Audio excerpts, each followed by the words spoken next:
Olá, pessoal! Sejam muito bem-vindos a mais uma aula do nosso curso de Biologia Celular, aqui no canal André Bio. Eu sou o professor André Marques e vou te guiar pelo fascinante universo da célula. Hoje a gente vai entrar na parte 3 do tema Canais e Propriedades Elétricas da Membrana, com foco especial nas sinapses. Vamos entender como os neurônios se comunicam entre si e o papel fundamental dessas conexões no funcionamento do sistema nervoso. Bora mergulhar nesse conteúdo? E os objetivos dessa aula são entender o que é uma sinapse e como os neurônios se comunicam por sinapses químicas e elétricas, compreender o funcionamento dos receptores ionotrópicos e metabotrópicos e sua ativação na célula pós-sináptica, analisar a ação dos canais iônicos regulados por neurotransmissores e suas consequências excitatórias ou inibitórias, explorar a estrutura e o mecanismo de ação do receptor de acetilcolina na junção neuromuscular e, por fim, relacionar o potencial de repouso, os gradientes eletroquímicos e o fluxo de sódio com a geração de contração muscular. Vamos começar entendendo o que é uma sinapse. Sinapse é o nome dado ao local de comunicação entre dois neurônios. Esses neurônios não estão grudados. Existe um pequeno espaço entre eles, chamado fenda sináptica, com cerca de 20 a 40 nanômetros, ou seja, extremamente estreito. É nesse espaço que os sinais nervosos são transmitidos. Essa estrutura é fundamental para que o cérebro funcione, já que praticamente todas as funções cerebrais envolvem sinapses. Existem dois tipos principais de sinapses, a elétrica e a química, que estudaremos com mais detalhes nessa aula. As sinapses elétricas, como mostradas nessa imagem, funcionam por contato direto entre os neurônios, por estruturas chamadas junções comunicantes. Elas são rápidas, mas não permitem tanta modulação. Um exemplo clássico de sinapse elétrica ocorre no coração, especialmente entre células do músculo cardíaco. Já a sinapse química, visível nessa outra imagem, é mais comum no nosso sistema nervoso. Ela é mais lenta, porque depende de neurotransmissores, mas é muito mais precisa e adaptável. Isto é, o cérebro pode regular e ajustar melhor essas conexões. A química é como uma mensagem escrita que pode ser revisada antes de ser enviada, enquanto a elétrica é como uma ligação telefônica direta. Na sinapse química, tudo começa quando o potencial de ação chega ao final do neurônio, chamado neurônio pré-sináptico. É o passo 1 representado na imagem. Esse potencial de ação provoca a abertura de canais de cálcio. O cálcio entra no neurônio e dispara um processo que faz com que vesículas cheias de neurotransmissores se fundam com a membrana e liberem seu conteúdo na fenda sináptica. Esses são os passos 2 e 3, respectivamente. Então podemos dizer que esses neurotransmissores são como mensageiros químicos, levando a informação de um neurônio para outro. Esses neurotransmissores liberados vão atravessar a fenda sináptica e se ligar a proteínas específicas na membrana do neurônio pós-sináptico, chamadas receptores, como pode ser visto no passo 4. Quando isso acontece, esses receptores, que são canais, se abrem e permitem a entrada de íons, mudando a eletricidade da célula pós-sináptica, finalizando assim o passo 5. Depois disso, o neurotransmissor precisa sair dali rapidamente. Ele pode ser reabsorvido por células gliais ou pelo próprio neurônio, o número 1 na imagem. Pode ser degradado por enzimas, o número 2, ou mesmo ser absorvido pela circulação, número 3. É como uma conversa que precisa ser rápida e clara. A mensagem é enviada, recebida e logo o ambiente é limpo para a próxima conversa. Essa limpeza rápida do neurotransmissor é essencial para garantir que o sistema nervoso funcione com precisão. Se os neurotransmissores ficassem ali por muito tempo, os sinais se confundiriam.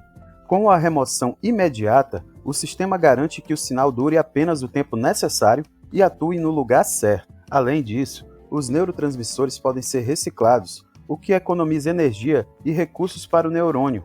É um sistema eficiente, com uma linha de produção bem organizada.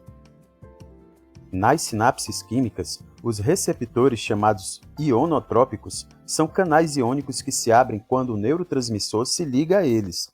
Eles transformam um sinal químico em um sinal elétrico. Como mostrado na imagem ao lado, à esquerda, temos inicialmente um canal ionotrópico fechado. À direita, dois neurotransmissores se ligam a esse canal, provocando sua abertura e permitindo a entrada de íons. A abertura desses canais permite a entrada ou a saída de íons, alterando o potencial da membrana. Essa alteração pode ser pequena e só vai gerar um novo potencial de ação se for forte o bastante, o que geralmente acontece quando várias sinapses são ativadas ao mesmo tempo. É como acender uma lâmpada.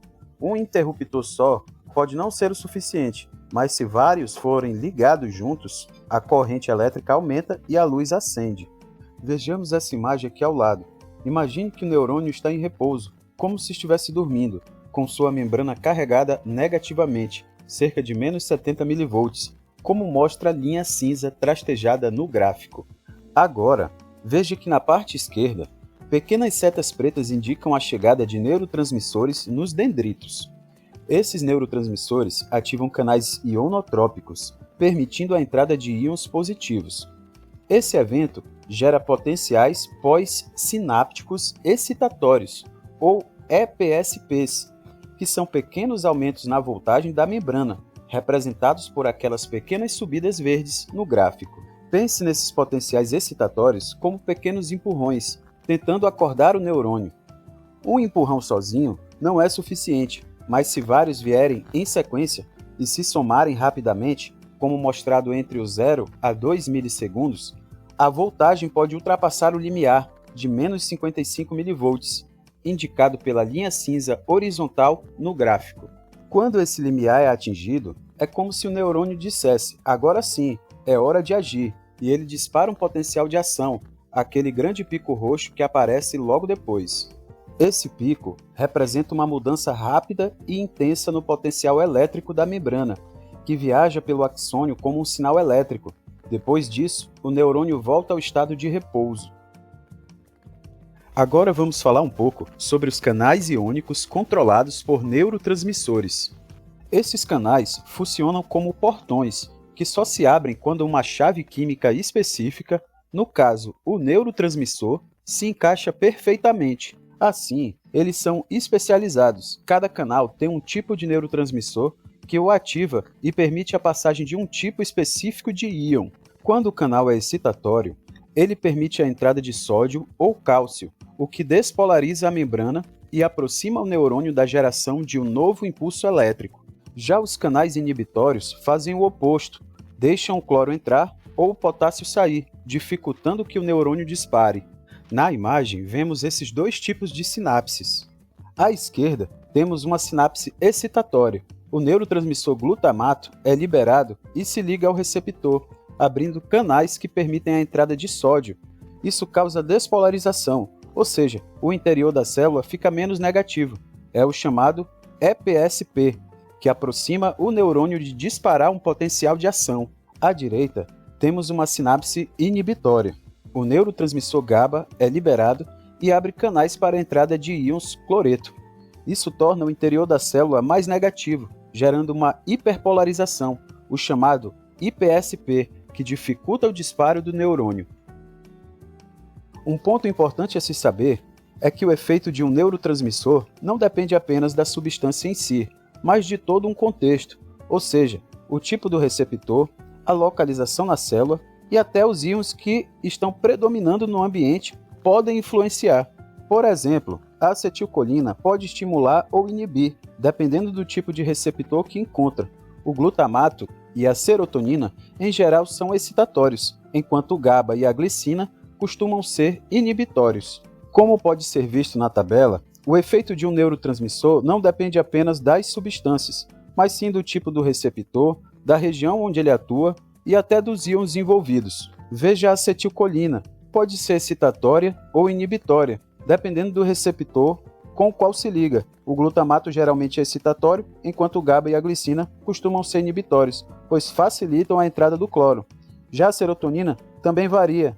Tem diferentes tipos de receptores e pode tanto excitar quanto inibir, depende do local de ação. Agora vamos falar um pouco melhor sobre esses dois íons importantíssimos para o impulso nervoso, o potássio e o cloro. Em repouso, a maioria dos neurônios tem canais de potássio abertos, o que ajuda a manter o potencial da membrana estável próximo ao equilíbrio do potássio. Como mostrado na imagem, o potencial de repouso do neurônio é de aproximadamente menos 70 mV, e isso ocorre porque a membrana é muito mais permeável ao potássio. Esse valor está muito próximo do potencial de equilíbrio desse íon, já que os canais de potássio permanecem mais abertos em repouso, permitindo sua saída contínua. Além disso, a bomba de sódio e potássio mantém essa diferença ao jogar o sódio para fora e o potássio para dentro, ajudando a manter o interior da célula negativo. Já os canais de cloro funcionam como um sistema de freio. Quando se abrem, o cloro entra e carrega carga negativa, o que se opõe à despolarização e torna mais difícil que o neurônio dispare. É como se o neurônio tivesse um sistema automático que impede de se empolgar demais com pequenos estímulos. Essa imagem mostra a distribuição dos principais íons dentro e fora da célula, em especial o sódio, potássio e o cloro. Observe que dentro da célula há uma grande quantidade de cargas positivas, especialmente de potássio, e também de proteínas com carga negativas, indicadas com a letra A. Para equilibrar essa situação e evitar uma despolarização espontânea, o íon cloro exerce um papel importante. Ele entra na célula e neutraliza parte dessas cargas positivas. Esse movimento do cloro para o interior, guiado pelo seu gradiente eletroquímico, torna o ambiente intracelular mais negativo, o que dificulta a despolarização da membrana, ou seja, o cloro atua como um freio, ajudando a manter a estabilidade elétrica da célula em repouso. Quando algo bloqueia os neurotransmissores inibitórios, como algumas toxinas fazem, o sistema perde o controle da excitação. Imagine um carro sem freio. O neurônio começa a disparar sem parar. Isso pode levar a espasmos musculares ou convulsões, porque o equilíbrio entre a excitação e a inibição é essencial para o bom funcionamento do corpo. Existem dois tipos principais de receptores para neurotransmissores. Os ionotrópicos são como interruptores. O neurotransmissor se liga, o canal se abre e a resposta acontece imediatamente. Já os metabotrópicos funcionam como uma reação em cadeia. Eles ativam uma proteína chamada proteína G, que desencadeia várias reações dentro da célula. Essa via é mais lenta, mas permite respostas mais duradouras e complexas. É como apertar um botão e acionar uma máquina inteira por trás. Vamos começar conhecendo o receptor de acetilcolina, um canal iônico que se localiza na junção neuromuscular, ou seja, no ponto de contato entre o neurônio motor e uma célula muscular. Esse receptor é muito estudado por ser facilmente acessível aos métodos eletrofisiológicos. Ele é fundamental para a transmissão do impulso nervoso, permitindo a ativação das fibras musculares. Essa imagem mostra a junção neuromuscular, onde o neurônio motor se conecta à fibra muscular. Quando o impulso nervoso chega, a acetilcolina é liberada na fenda sináptica e se liga a canais colinérgicos na membrana da célula muscular, como pode ser visto mais detalhadamente nessa outra imagem. Esses canais permitem a entrada de íons sódio, iniciando a contração muscular. É assim que o sistema nervoso comanda os músculos. Para entender bem processos como a contração muscular, é importante a gente falar um pouco sobre a estrutura molecular do receptor de acetilcolina. Esse receptor é formado por 5 subunidades transmembrana, formando um pentâmero. Essas subunidades são codificadas por 4 genes semelhantes, o que indica que todos podem ter evoluído de um gene ancestral comum. Nessa imagem, vemos o receptor nicotínico de acetilcolina, uma proteína que fica na membrana das células musculares. Ela é formada por 5 subunidades, 2 alfa, uma beta, uma gama e uma delta. As subunidades alfa são importantes porque possuem os sítios de ligação para a acetilcolina, o neurotransmissor responsável por ativar o receptor. Quando 2 moléculas de acetilcolina se ligam a esses sítios, o canal se abre, permitindo a passagem de íons através da membrana, o que é essencial para a contração muscular.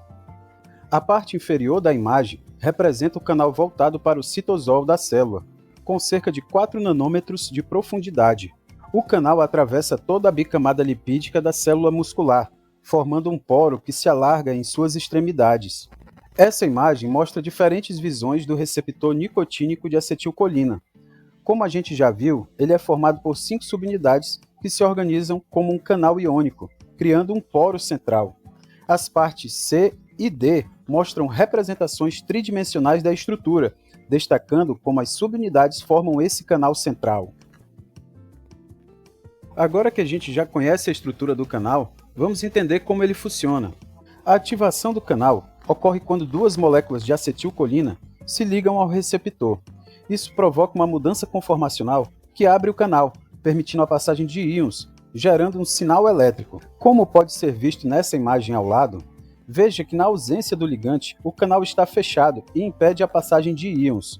Quando o ligante, que é a acetilcolina, se liga ao sítio específico do receptor, ocorre uma mudança conformacional que abre o canal. Durante essa ativação, o canal permanece aberto em cerca de 90% do tempo. No entanto, a acetilcolina não fica ligada para sempre. A enzima acetilcolinesterase degrada a molécula e o canal retorna ao estado fechado. Se a acetilcolina permanece por tempo prolongado, ocorre a dessensibilização do receptor, um tipo de inativação que se inicia após cerca de 20 milissegundos. Já falando sobre a seletividade, o canal é especializado na condução de íons positivos, ou cátions. Isso acontece porque há resíduos carregados negativamente em suas extremidades, que ajudam a atrair e conduzir esses íons. Ele permite principalmente a passagem de sódio e potássio, mas tem baixa seletividade entre cátions de tamanho menor que 0,65 nanômetros. A quantidade e a direção do fluxo de íons depende tanto da concentração dos íons quanto das forças elétricas sobre eles. Essa imagem mostra uma vista detalhada do receptor nicotínico de acetilcolina, destacando suas subunidades e o canal que atravessa a membrana. No centro, vemos o poro por onde os íons passam, e mais abaixo, indicado em verde, está o portão. Esse portão atua como uma barreira seletiva que impede a passagem de íons negativos, como o cloreto. Ele favorece apenas a entrada de íons positivos, como o sódio. Para entender bem os sinais neurais, é importante reforçar alguns conceitos e compreender o que acontece com os íons quando a célula está em repouso. No caso do potássio, as forças químicas e elétricas estão praticamente em equilíbrio, o que faz com que a força líquida que empurra o potássio para dentro ou para fora da célula seja muito pequena. Isso é fundamental para manter o potencial de repouso da célula muscular, preparando-a para responder ao próximo sinal nervoso. Já o sódio e o cálcio estão em concentrações muito maiores fora da célula e tendem a entrar, pois tanto o gradiente químico quanto o elétrico favorecem sua entrada. Já o cloro, por sua vez, está em maior quantidade fora da célula, mas seu movimento depende do tipo celular. Geralmente tende a entrar, embora sua ação possa ser regulada por canais específicos e pelo equilíbrio eletroquímico local. Esta imagem mostra como os principais íons se distribuem no neurônio em repouso. O sódio concentra-se no meio extracelular devido à ação da bomba de sódio e potássio. O potássio está próximo do seu potencial de equilíbrio, cerca de menos 70 mV, onde sua tendência de sair por difusão é balanceada pela atração das cargas negativas internas. O cloro, com potencial de equilíbrio em torno de menos 65 mV, acumula-se mais no exterior, por ser repelido pelo ambiente intracelular negativo. Por fim, o cálcio, que não está sendo mostrado na imagem, também é mantido em baixa concentração no meio interno, por meio de bombas e trocadores ativos. Essa distribuição iônica específica, determinada pelos potenciais de equilíbrio de cada íon, estabelece o potencial de membrana em repouso, em cerca de menos 70 mV, e permite a rápida resposta a estímulos. Por fim, vamos entender como o influxo de íons sódio está diretamente ligado ao início da contração muscular. Primeiro, é importante relembrar que existem dois fatores principais que favorecem a entrada de sódio na célula muscular: o gradiente de concentração e a diferença de voltagem entre o meio extracelular e o interior da célula. O resultado disso tudo é um grande influxo de sódio, que altera a voltagem da membrana da célula muscular num processo que chamamos de despolarização. Essa despolarização é justamente o sinal elétrico que dispara a contração muscular, ou seja, é ela que ativa o mecanismo interno da célula para começar a contrair. Observe a imagem. Quando o impulso nervoso chega ao terminal do neurônio motor, ele abre canais de cálcio. A entrada de cálcio estimula a liberação de acetilcolina na fenda sináptica. A acetilcolina se liga aos receptores na membrana da fibra muscular, que são canais de sódio. A entrada de sódio despolariza a membrana, e essa despolarização ativa canais de sódio controlados por voltagem. O sinal elétrico se espalha pelos túbulos T e ativa o retículo sarcoplasmático, que libera cálcio no citoplasma. O cálcio permite o deslizamento da actina sobre a miosina, provocando a contração muscular. Depois, a acetilcolina é destruída pela acetilcolinesterase. O cálcio é recolhido e o músculo relaxa. Para encerrar, vamos revisar os pontos mais importantes da aula de hoje. Primeiro, vimos que a sinapse é o local onde ocorre a comunicação entre neurônios e que na sinapse química, essa comunicação depende da liberação de neurotransmissores. Depois, destacamos que os receptores ionotrópicos agem rapidamente abrindo canais iônicos, enquanto os metabotrópicos têm uma ação mais lenta, mediada por um segundo mensageiro. Isso afeta diretamente a velocidade e o tipo da resposta nas células pós-sinápticas. Falamos também que os canais iônicos ativados por neurotransmissores podem gerar excitação ou inibição, dependendo do tipo de íon que atravessa a membrana. Por exemplo, o sódio geralmente excita, enquanto o cloro inibe. Reforçamos a importância dos canais de potássio e cloro no potencial de repouso, que ajudam a manter a estabilidade elétrica da célula, e da força motriz iônica, que determina o sentido e a intensidade do fluxo iônico. E para finalizar, estudamos o receptor de acetilcolina da junção neuromuscular, destacando que sua ativação leva à entrada de sódio, despolarização da membrana e início da contração muscular, um exemplo clássico de sinapse bem compreendida. E é isso aí, pessoal. A nossa aula vai ficando por aqui. Se esse conteúdo te ajudou, não esquece de curtir o vídeo, se inscrever no canal e ativar o sininho para não perder os próximos. Deixe aqui nos comentários o que achou da aula ou se ficou alguma dúvida. E para mais conteúdos, dicas e bastidores das aulas, me segue lá no Instagram, @andrebio.prof.